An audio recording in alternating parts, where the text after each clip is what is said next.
personal fitness trainer. She is a practitioner and a group leader for Spring Forest Qigong. I was trying to say that all together. She's also a book review columnist for The Edge. And Holly's spoken here before, so please help me welcome back Holly Busse.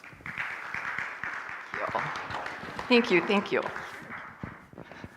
Good morning, everybody. Happy December.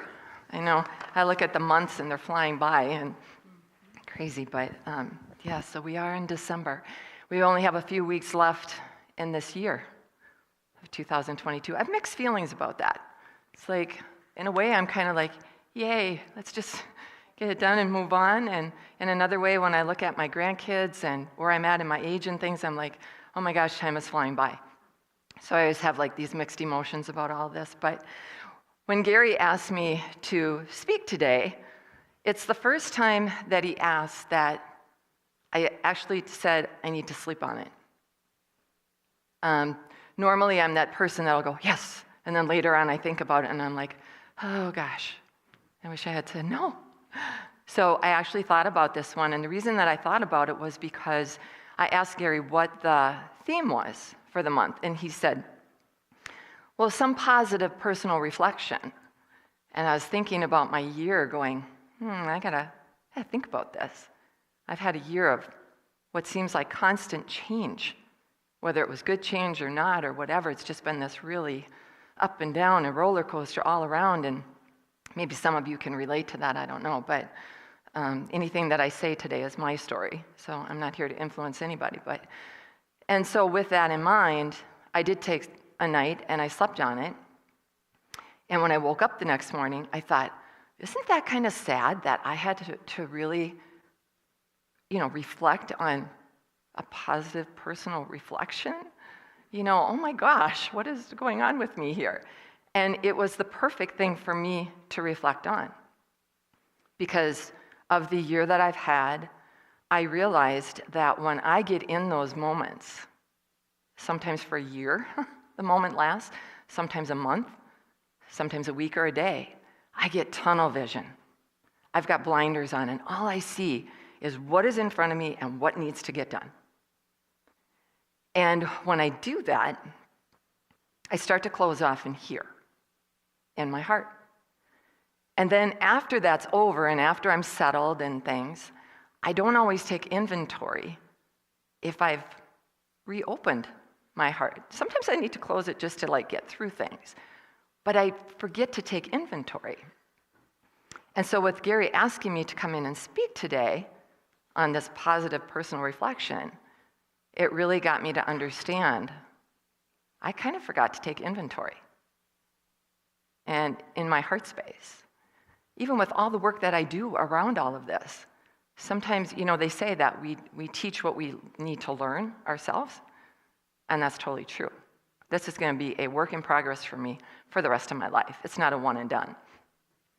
And so, of course, I said yes, because I'm here today. But I woke up with a couple stories in my mind that day about some things that had happened this past year, actually over the summer, that really kind of changed my attitude about things. It's really simple things. And I had read somewhere once that one of the best ways to open up your heart is through kindness. But it wasn't just about you doing something kind, it was about noticing kindness, witnessing kindness between others, then you doing something kind and noticing that, and then noticing kindness being done to you. And I actually have 3 stories to share with you about that today. Because when I gave it some reflection, these stories totally changed my outlook in that moment. And I find myself going back to those stories in my heart. They kind of stayed there. So if anyone has ever heard me speak before, I love stories. If you told me a story, I will always remember that. I probably won't remember your name, but I will remember your story because I learn from stories. And so I like to tell stories also because I always think maybe there'll be that little golden nugget for you, and maybe not. Like I said, I'm not here to change minds. So my first story happened over this summer, and it's about witnessing kindness. It's about being in the right place at the right time, and not only that, but being aware of it. So I'm out for my walk, and I walk a lot, and good things seem to happen when I walk. So I'm out for a walk, and I'm walking down the sidewalk, and I notice that there's this gentleman with what I thought to be his son riding their bikes. And they're on the road, and I'm on the sidewalk, and all of a sudden I hear the little boy, he must have been like maybe 6 or so. He goes, "Dad, I'm really sorry." And they're like getting up beside me, and I see the dad stop his bike. The son gets up next to him. He puts his arm around his son's shoulders and says, "I'm so proud of you, son. It takes a big person to say they're sorry." And it kind of chokes me up because that could have gone a lot of different ways. The little boy could have said, "Dad, I'm sorry." And the dad could have kept driving his bike going, "Well, you should be." Or the little boy could have said, "Dad, I'm sorry." And the dad could have said, "Yeah, whatever," and kept riding. But he stopped his bike and took that moment to put his arm around his little boy's shoulders and looked him in the eyes and said, "I am so proud of you. It takes a big person to say they're sorry." And the Holly in me wanted to jump in and go, "You guys, that was the best moment ever." And, and I didn't. And I'm so glad that I didn't.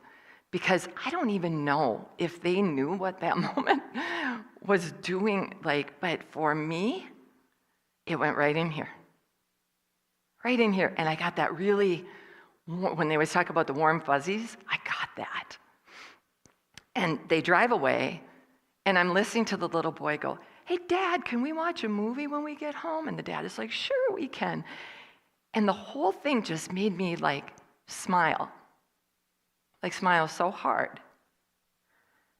And in thinking about how that would have affected my life, if I had had somebody say that to me when I was young, to really make a point of it, because going back in my mind, I don't know, and maybe I just can't remember it, that somebody took me around the shoulders like that and said, "I'm so proud of you," for anything. And then I reflected on my own life. How many times have I done that to anybody? Have I done that with my kids, my grandkids, my friends, myself? Where I really took the time in the moment to go, "I'm so proud of you." And then to say why. "I'm so proud of you because it takes a big person to say they're sorry." Sometimes we'll flippantly say, "So proud of you." Well, for what? And when we get that explained to us, we take it in a little bit deeper. And like I said, when I think of how it could have gone, that moment would have been missed. When I think of what I could have been thinking about at that time, I would have missed that whole thing. Had I not taken off my blinders, had I not been present in that moment, I would have missed it. And it really did do something to me about how I am with other people and what I say, and really what an impact that does make. So that was me getting to witness, and I say getting to because I feel so blessed that I was there in that spot at that moment. And I witnessed that, and I witnessed that kindness. And when I think about it, being that it wasn't even done to me, but I still get the feeling like it was, because I got to be there with it. So my next story is about me doing an act of kindness, but it's kind of a twofer, because there were other people involved in it too. So it's kind of I got to witness and I got to do. And again, on a walk. So walks can be super healing. I'm walking one night this summer, and it's getting towards dusk. And I'm walking up the sidewalk, and I see this younger guy with his arm around an elderly woman, and they're standing in the middle of the sidewalk ahead of me. And I walk up and I'm like, they're looking down at the sidewalk. And I'm like, And I get up closer and I go, so what's going on? And I see this little thing on the sidewalk, but I don't know what it is at that time. And this guy goes, there's a baby bunny. And it's like this long. And it's almost like kind of crawling on its tummy, and its eyes aren't even open yet. And I'm like, how in the world did this baby bunny get in the middle of this sidewalk? And the guy's like, I don't know anything about bunnies. I don't know what to do. He goes, but I need to get, like if it was his grandmother or what, I need to get her home. So there I am, standing in the middle of the sidewalk with this baby bunny. And I'm like, first I'm mad, because I'm like, why does this crap have to happen to me? Because now I'm not gonna be able to sleep tonight, because I'm gonna be thinking about this baby bunny out here, and I have no idea what to do because I don't know anything about baby bunnies. But I thought, I'm not gonna touch it. Because, as kids, we were always told, if a bird fell out of the tree and all that, don't touch it. Whether it's right or wrong, I don't know, but I've always done that. So I'm standing in the middle of the sidewalk with the baby bunny, looking at it, going, what am I gonna do? Am I gonna get my sleeping bag and stay overnight with this bunny until I figure this out? Because it's starting to get dark. So everybody that's going by, on the other side of the street and everything, I'm yelling, hey, do you know anything about baby bunnies? And they're all like, no. And I go, there's a baby bunny here and I don't know what to do. I'm not afraid to say that. It's just like, I don't know what to do. Okay, so somebody help me. So everybody's going by, and everybody that comes around, I'm just like, there's this baby bunny, I don't know what to do. So a woman comes by and she stops. And she looks at the bunny and she goes, that's so sad. I know, it's in the sidewalk and, its eyes are still closed and I don't know how it got here. And she goes, well, I have a neighbor who dates a veterinarian. I'll go see if he happens to be there. And I'm like, score, yes, okay, good, okay, got it. So she leaves. And in the meantime, I'm still the crazy lady going, hey. And I'm new to the neighborhood too. So hopefully they don't recognize me. And all of a sudden, this woman and her son come by, and they each have a dog on a leash. And so she goes, so what's going on? And I'm like, I said, well, there's this baby bunny. And she goes, oh, no. She goes, did you try calling like animal rescue or anything? I'm like, there, okay, got it. So I'm on the phone, and I'm calling around, and nobody's answering, and I'm getting these messages of, well, hope you can figure this out, like on the answering machine. Like, hope you get this situation figured out. And I'm like, well, it's not. And still asking everybody that goes by. And so I had seen this man go by with his little boy again, not the same one, on their bikes, but I hadn't yelled to them because I was busy on the phone and different things. But when I looked to the left, I saw this guy coming down the sidewalk with his little boy following on the bike. So I'm like, okay. I just looked up and I thought, quit freaking out, Holly, and just do what you always tell everybody else to do. Ask for the highest good here, ask for optimal outcomes, and that the right person is just they're gonna show up and they're gonna know what to do. So I did that. And he starts coming up the sidewalk and he stops his bike and he goes, what's going on? And I looked at him, and these are my exact words. Do you want to be a hero today? And he goes, what? And I go, do you want to be a hero today? And he goes, why? And I go, this baby bunny, I don't know what to do with it. But I said, I'm ready to just curl up on the ground here and go to sleep next to it until we figure this out. And we noticed that when I would talk, the bunny would try to crawl towards me. It would follow my voice. And they're like, that's the strangest thing. And I'm like, I know. So I'm trying to get it to come to the grass, so at least it's off the sidewalk. So he says to me, well, what if we get a magazine out of that mini library? And he points to it, and I turn and I look. I don't know if it just popped up out of the ground or what, because I had not seen that before. And he goes, we'll get a magazine out of there, and we'll get you to talk it to the magazine. And he goes, I know exactly where this baby bunny belongs. And I'm like, you do? And he goes, yeah, right around the corner here in the garden. I saw the mama And he goes, I've seen it. And I'm like, are you kidding me? He's like, no. We look around the corner, the mama bunny's sitting there. And I'm like, oh my gosh, this is so cool. So we get it. There's a magazine in the little mini library.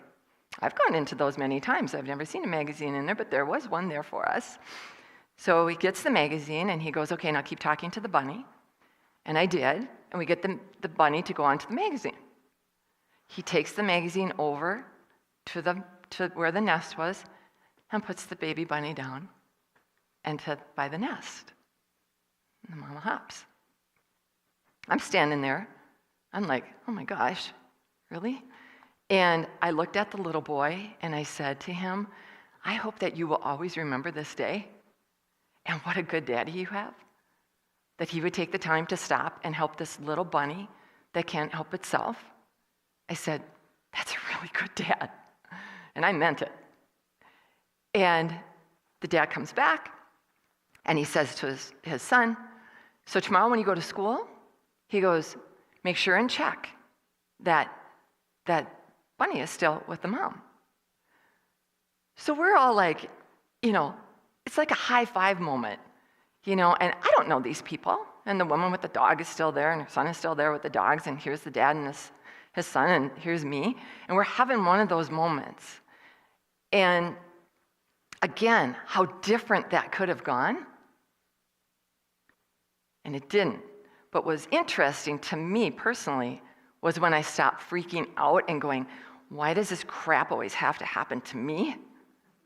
Well, maybe there was a reason that it happened to me, because at some point in my flipping out mode, I would finally stop and do what I know how to do, just ask. And when I asked for help, not from yelling across the street and all that kind of thing, but when I stopped and truly asked for help and made that from something bigger, all of a sudden, this guy just shows up and knows what to do. And not only that, it gave me such a sense of community. It felt so good. It felt good that I was in the right place at the right time and could get all these people, to help me, to help this bunny. But also just that feeling of like that people would do that for this innocent little baby bunny that didn't even have its eyes open. I mean, nobody knows how it got there or anything. I don't know, maybe something picked it up and dropped it, or who knows. But it was like almost doing like these belly crawls. I mean, it was that little. And so I walked away that night because standing there with the baby bunny, like I said when I began, I thought I wasn't going to be able to sleep that night. I thought, oh my gosh, this baby bunny's going to get eaten by a cat. All these horrific things were going through my head. And here I was walking home with the biggest smile on my face and such a warm, fuzzy heart again, just because of the generosity and things of the people around me and asking something that could actually help. It was I've told that story so many times to my friends and to my kids and stuff, and they're just like, Mom, it's a bunny. And then some people are just like, that's the most amazing story ever. I guess it just, kind of matters where you're coming from on it. But to me, it was profound. When people come together for something so tiny and so helpless. So the kindness isn't always between people. It can be kindness towards animals and towards trees and towards anything in life. We can do these kind things. So, me receiving kindness. I received kindness this year in a place that I would have never imagined to receive kindness. And it taught me not to have all these preconceived notions about things and people and different environments.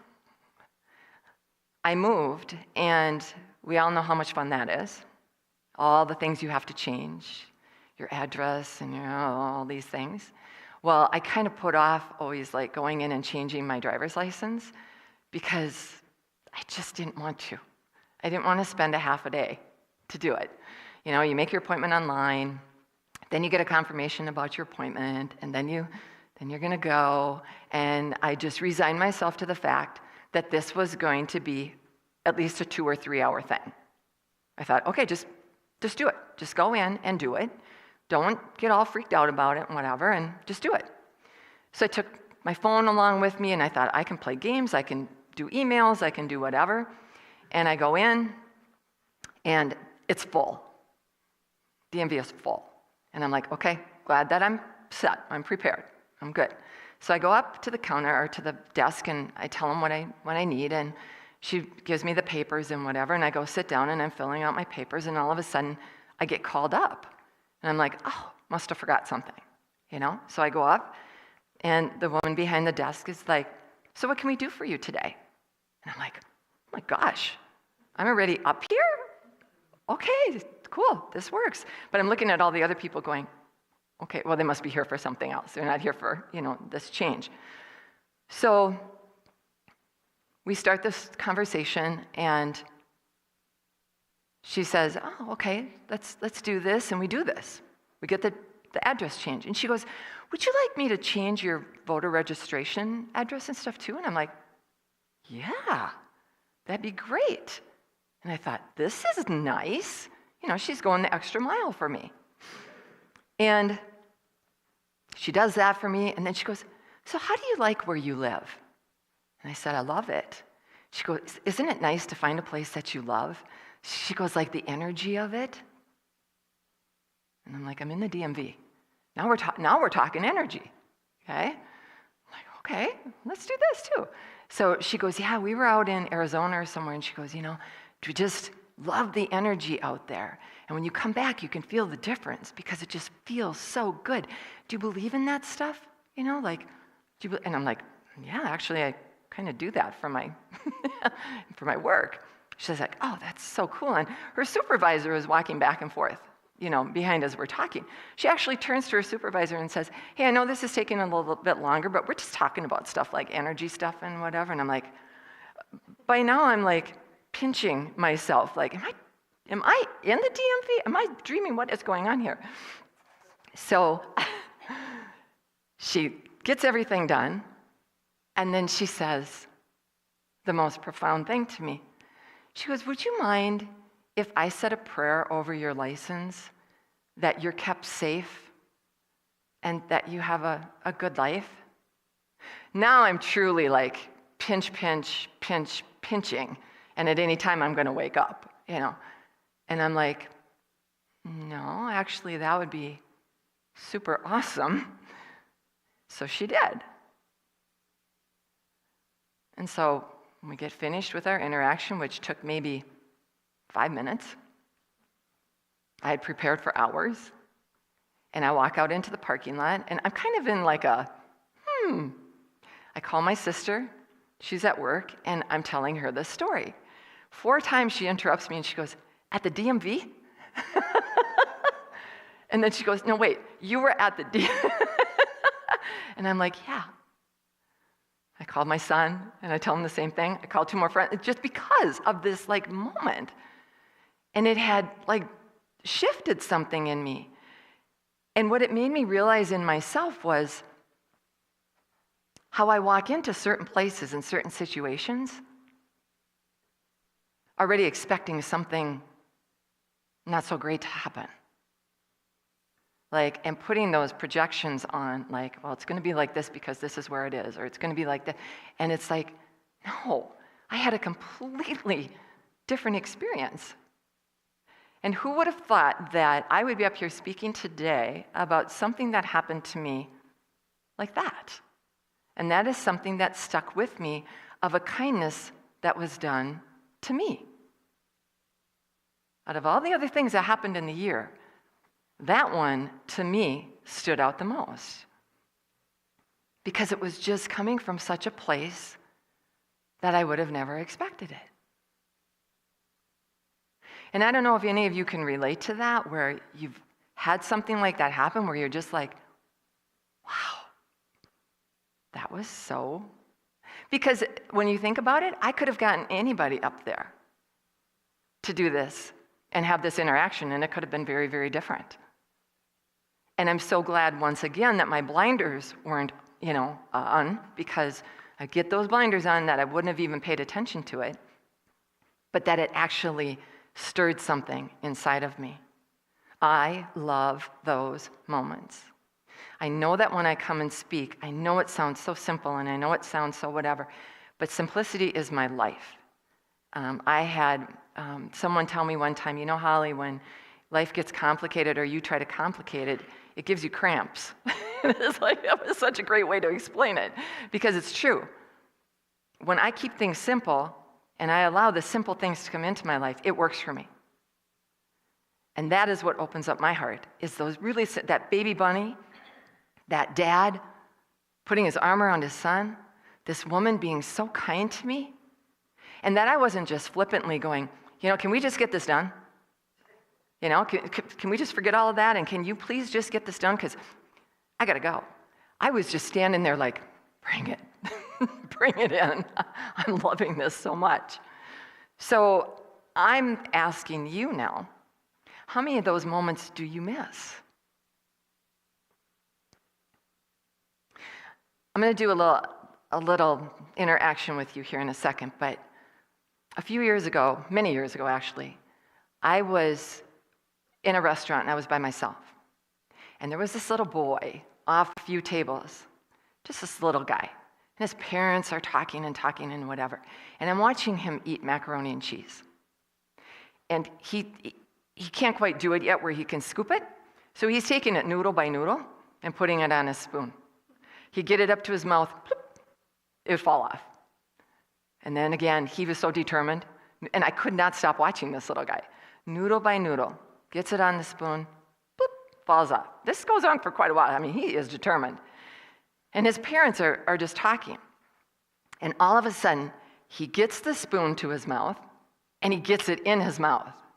And the look on his face, I got to see it, was priceless. And it made me feel so bad because his parents missed it. But I got to see it. And I was waiting for him to look at me because I just wanted to give him like a thumbs up, or, because it was just one of those like, I did it. And he got that spoon to his mouth with all that macaroni and cheese on there. And it was one of those moments for him. And I got to see it. So I called these little moments now, what I told you about the bunny and all these things, my mac and cheese moments. Those are my mac and cheese moments. Because ever since that day, I know how many of those I miss. A lot of them. Because when I am stressed and when I am whatever, I am way too focused to even see anything that's happening around me. I don't even hear people talking to me sometimes. Because I am so like, I gotta get this done. And then I thought, well, what if I could get things done and still be in the moment? I have to remind myself constantly. Like I said, it's not a one and done. I don't care that I've done this kind of stuff, these practices for 30 years. It doesn't matter. I am still working on every single thing. I'm never going to get it completely right, but I'm going to keep trying, because there's those mac and cheese moments that I don't want to miss.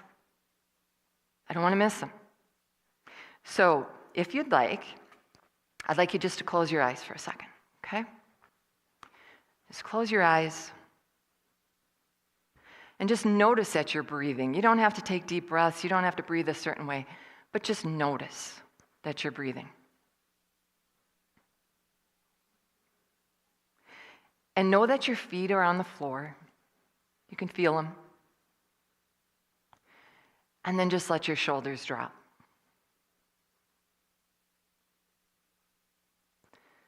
And let your eyes relax. Even though they're closed, let your eyes relax. Let your jaw relax. We hold a lot of tension in the jaw. Let that relax.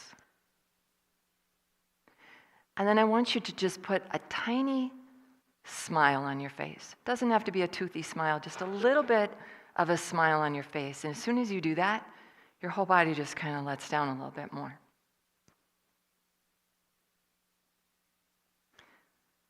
So with that little smile on your face and that nice relaxed body, I want you to go back over this year and think about a time when you were witness to something that was kind.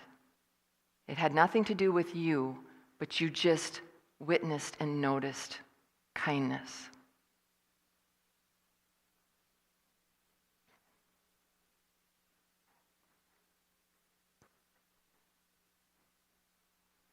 Feel that.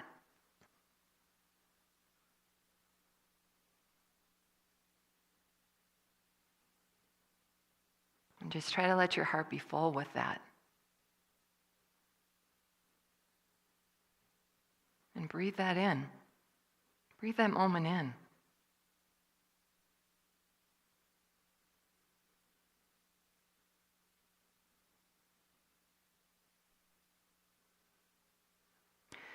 Now what I'd like you to do is go back over your year and think about a time that you were kind.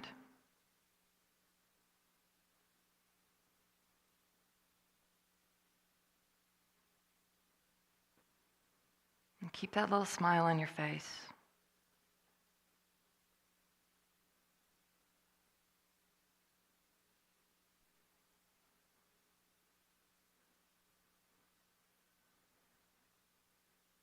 And just breathe that in.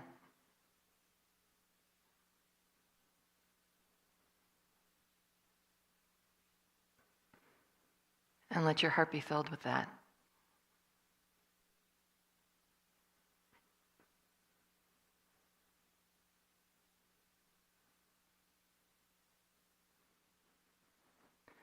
And let's do the last one. Go back over the year. And you're going to think about kindness that was done to you. Something kind that someone or something did for you.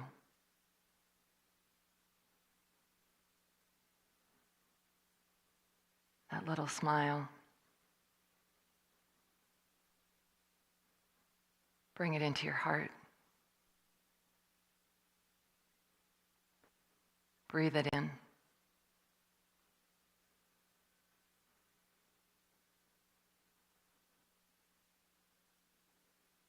And know that you can always go back to those moments. In times of stress or whenever you're not feeling all that great, go back to those moments and let them fill you up. And let's just take a deep breath. And then slowly open your eyes. It's good to have tools in our tool belt for those days when things aren't going so great. Because let's face it, life isn't always so great. And when I finally learned, because I like to live in the airy-fairy, life where everything's perfect and wonderful, and just like when I saw the bunny, why does this have to happen to me? Because life should be, wonderful. Well, things do happen. And when you can be prepared for that, and when you know that, and you have some tools to go back and use, that can be pretty helpful. To go back to that toolbox and to get that and go, you know what? I can think that, the worst or whatever, or I can go back to that moment. Because that moment never stops if we let that keep growing inside of our heart. So since we are in this season, this holiday season, I wanted to share with you a little story, really short story that I had written a few years ago. And I wish that my grandma were still here because I don't know if I ever told her this. And sometimes we let things go a little bit too long. Like that whole thing about telling somebody how proud you are and things, we kind of let it go a little bit too long, and then maybe sometime we never really get to do that. So I'm going to do this in honor of my grandma, who always made every holiday, no matter what it was. It could be Veterans Day, and she would decorate the whole house for every holiday. And she always made everything so special. Christmas Eve has always been my favorite part of the holiday season. I have many, many fond memories of walking to my grandma's house after the Christmas Eve service at our small town church. I always loved the walk to Grandma's house on that night. The snow had a brighter sparkle, the sky was filled with more stars, and you could smell Christmas in the air. Everything was still. I love that feeling. I loved the air for that moment. I really loved all of life. When you opened the door to my grandma's house, it was a bustle of energy. She was running to and fro in her house dress that she threw on over her church dress, not to get it dirty from all the food that she was making. The 3-tiered candy dish was on the table, and all our favorite candies were perfectly laid out for us to dive in and eat as much as we wanted. There were the chewy raspberry-filled candies, the hard candy ribbons, and the chocolate-covered peanuts and everything in between. Every year it was exactly the same candy, the same drinks, the same food, and I loved it. Grandma was a super creative woman. Her Christmas tree was decorated with styrofoam packaging peanuts that she had strung and hung on the tree like garland. It was really beautiful. She had the same decorations on the tree for as many years as I can remember, and I loved looking at them as though I were seeing them for the first time. Grandma even made her bathroom an experience with her Santa-faced hand soaps and Christmas toilet paper, a toilet seat covered with Santa's face, and rugs and towels to match. You know you have a good grandma when even going to the bathroom is fun. Grandma's house wasn't overly large, and a lot of times we were crawling over each other to get to the candy dish, but that was the best part of it all, the togetherness and the closeness. Dr. Seuss said it best in his book, How the Grinch Stole Christmas. In it, he says, "Then the Grinch thought of something he hadn't before. What if Christmas, he thought, doesn't come from a store? What if Christmas, perhaps, means a little bit more?" My grandma's been gone for many years now. There's no more Christmas Eve walks to her house, no more hard candy ribbons, but I'm grateful that she taught me what the line in that story really means. Thank you, Grandma, for showing me the little bit more. My grandma grew up during Depression, that whole Depression era. She saved every Cool Whip dish. Like I said, the styrofoam packaging peanuts, I can think of something to do with that. There was always a purpose for everything. And on Valentine's Day and things, she would wrap up maybe a pencil or something, but she always wanted to make sure that she had something to give you to know that that day was special. And she didn't grow up that way. She grew up with a dad who could have cared less about any holiday. They never had enough of anything. And yet, she always wanted to make sure that we all felt special. Her house wasn't anything special. What she drove wasn't anything special, but she was special. And she always made me feel special. She was the grandma that when you went there, she would take the chair out from under the kitchen table, sit down, push the chair in, get the candy dish, get the cookie jar, get you something to drink, and then she'd put her little chin on her elbows and go, "Tell me who your friends are and what's going on in your life." It wasn't about the candy. It wasn't about the cookies. That was all great because you're a kid, but it was about her and the attention that she gave. It doesn't always have to be these big things. It's these little mac and cheese moments.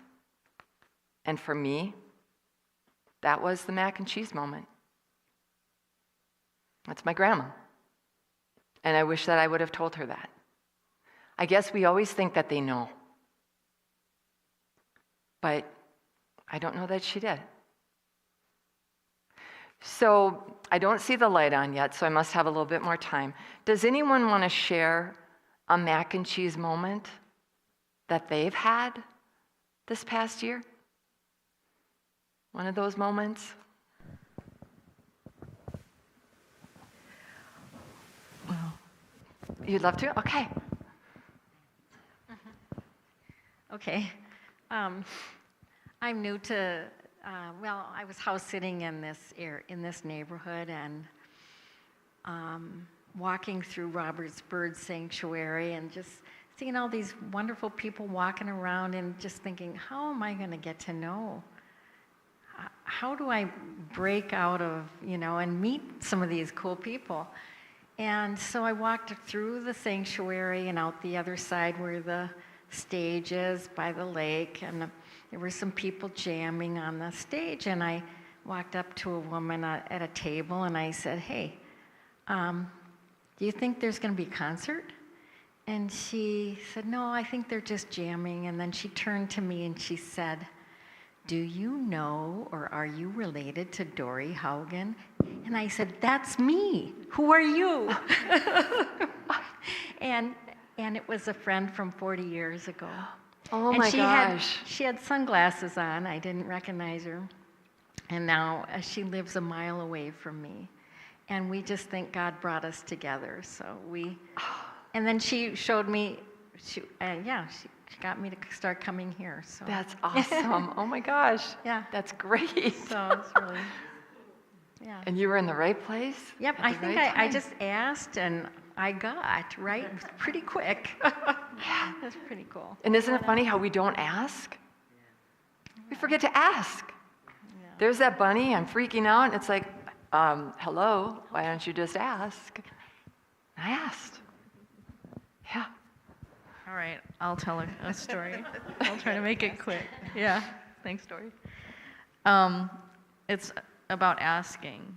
I've always had a close guy friend in my life, like a best friend that's a guy.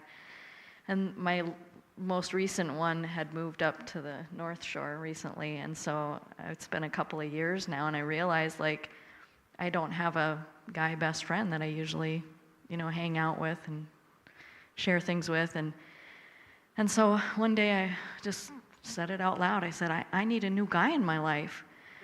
And the very next day, that was on a Thursday, the very next day, I went to a sound bath healing, and one of my really close friends is seeing somebody new, and she brought him to the sound bath. And after it was over, they came over to me and excited to meet, and he said, "Hi, my name is Guy."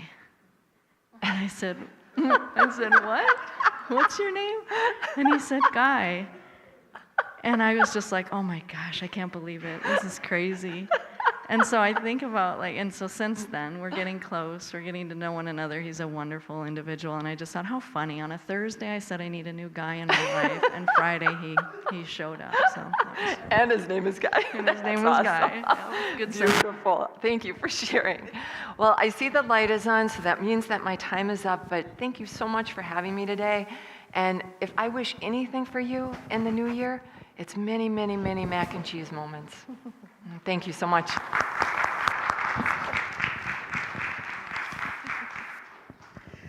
Wow, thank you, Holly.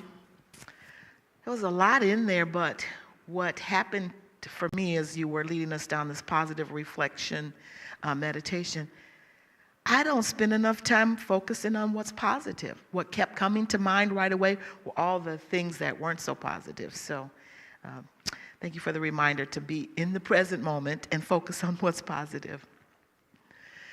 Well, now's the time that we'll ask for donations. Lake Harriet Spiritual Community is solely funded by donations.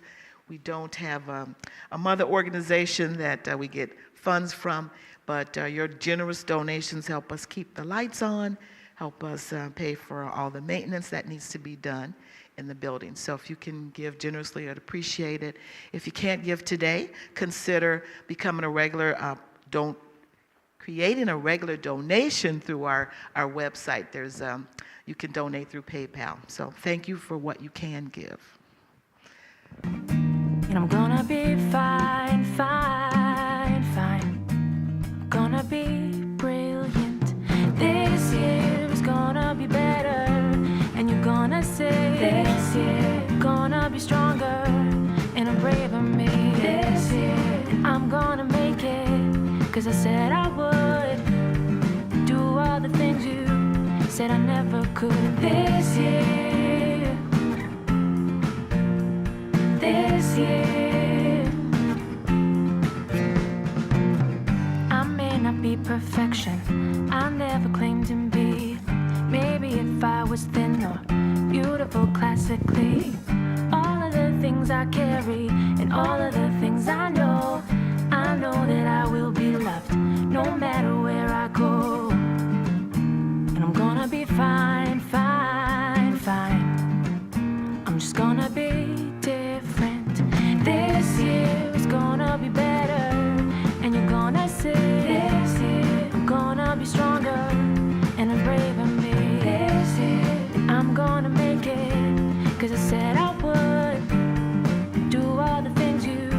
said I never could. This here, this here. Maybe you're the kind who needs lights falling down. Maybe you're the kind who needs stars racing to the ground just to feel the things you wish for. I love that song. So listening to the lyrics. So, all right. So if you could help bless the offering and repeat after me.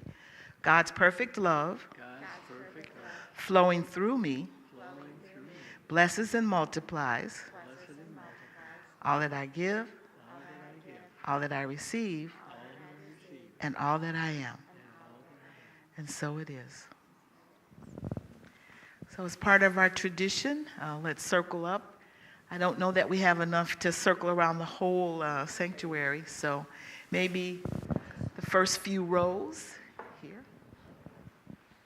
And then Holly will lead us in a closing. We can do this. We can do this. We can do this. We can do it. It's all good.